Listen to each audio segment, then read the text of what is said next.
បាទសួស្តីបងប្អូនទាំងអស់គ្នាថ្ងៃសម្រាប់ចុងសប្តាហ៍នេះខ្ញុំនឹងកូនជាមួយនឹងភរិយារបស់ខ្ញុំហើយនឹងអ្នកម្ដាយរបស់ខ្ញុំបានទៅលេងអ៊ីអនតែមុនទៅលេងអ៊ីអនហ្នឹងកូនទី2នេះទៅឆែកសុខភាពបន្តិចបាទហើយចេញពីឆែកសុខភាពនោះយើងទៅប្រហែលជាកន្លះម៉ោងជាង1ម៉ោងយើងបានទទួលថ្នាំហើយយើង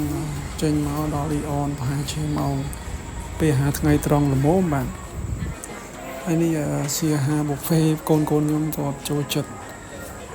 នៅនេះ$1ក្នុងមួយខាំ$1គឺមានអាហារច្រើនមុខដែរបាទមានបាយឆាមានពិភពតែកូនខ្ញុំក៏ចូលចិត្តបាយឆាសឹងតែ2-3ពេលបាយឆាក្នុងមួយថ្ងៃក៏គាត់ញ៉ាំបានដែរបាទហើយនេះខ្ញុំទិញទាតឹមឲ្យអ្នកម្ដាយខ្ញុំហើយមានមីមានបង្អែមបាទពេញណាស់ទាតឹមនេះមួយចំហៀងតម្លៃប្រហែលជា$4កន្លះបងប្អូនបាទរសជាតិឆ្ងាញ់សាច់ទាផុយបាទឆ្ងាញ់រសជាតិឆ្ងាញ់ហើយកូនខ្ញុំគាត់ញ៉ាំយប់ណាញ៉ាំឡើងលឹកដៃហ្មងនេះបន្ទាប់ពីញ៉ាំអីហើយពួកយើងធ្វើដំណើរទៅលេងកន្លែងលេងកម្សាន្តក្មេងៗនឹងហ្គេមនេះខ្ញុំដើរកាត់កន្លែងshopping សម្ភារៈផ្លែឈើបន្លែស្រស់ទីនេះយើងមកលាងដៃសម្អាតខ្ពុនមាត់ចេញបន្ទាប់ពីញ៉ាំអាហារបាទយើងឡើងមកដល់ជាន់ទី2បាទហើយមកដល់កន្លែងហ្គេមមកកូនប្រុសខ្ញុំបងគេហ្នឹងក្មេងកូនខ្ញុំគាត់ខ្វះកខ្លាំងណាស់បាទនេះភរិយាខ្ញុំហ្នឹងក៏គាត់ចង់លេងក្បាយពូយូរយើងមកម្ដងបាទហើយគាត់ចង់ចាប់តុក្កតាចាប់2ដងចាប់អត់បានបាទនេះចាប់ម្ដង3កាក់បងប្អូនម្ដង3កាក់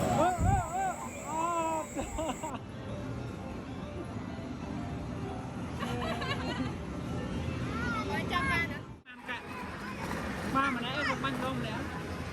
ai con bánh không còn vàng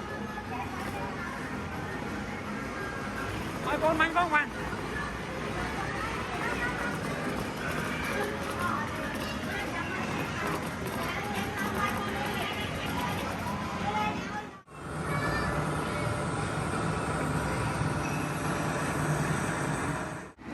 bò trâu con bánh bò trâu នេះកូនទី2កូនរបស់ខ្ញុំតែ3នាក់ហ្នឹងគាត់លេងបោះបាល់បោះចូលខ្លះអត់ចូលខ្លះនាំកូននាំពួកគាត់មកលេងបែបនេះខ្ញុំគិតថាល្អដែរប៉ុន្តែយើងត្រូវមើលជ្រើសរើសហ្គេមល្បែងណាដែលស័ក្តិសមនឹងកូនយើងដែរយើងមិនអនុញ្ញាតឲ្យគាត់លេងហ្គេមដែលប្រាស់បានទេបាទខ្ញុំគិតថាតាមអាយុគាត់ថាហ្គេមខ្លះធ្វើឲ្យប៉ះពាល់ដល់គាត់ឬក៏យើងឲ្យគាត់លេងប៉ុន្តែយើងត្រូវប្រាប់គាត់ណែនាំគាត់បាទកូនខ្ញុំនឹងគាត់បោះចូលហើយកូនទី1គាត់បោះត្រង់មកគាត់បាទបោះចូលច្រើនដែរដល់វគ្គថ្មីហើយពេជ្រអត់ចិត្តបោះចូលឡើយពេជ្របោះចូលណា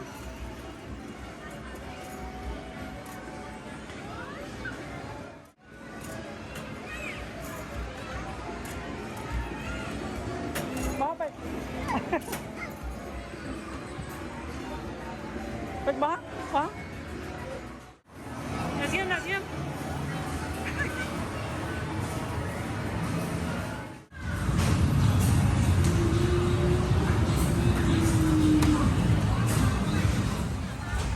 នេះដល់វគ្គ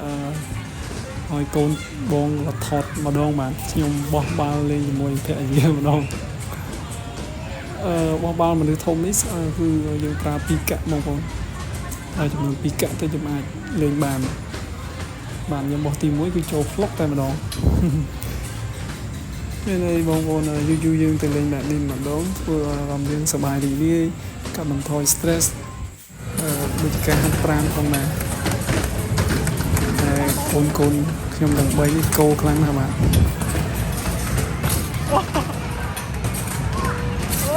អត់មកចុះ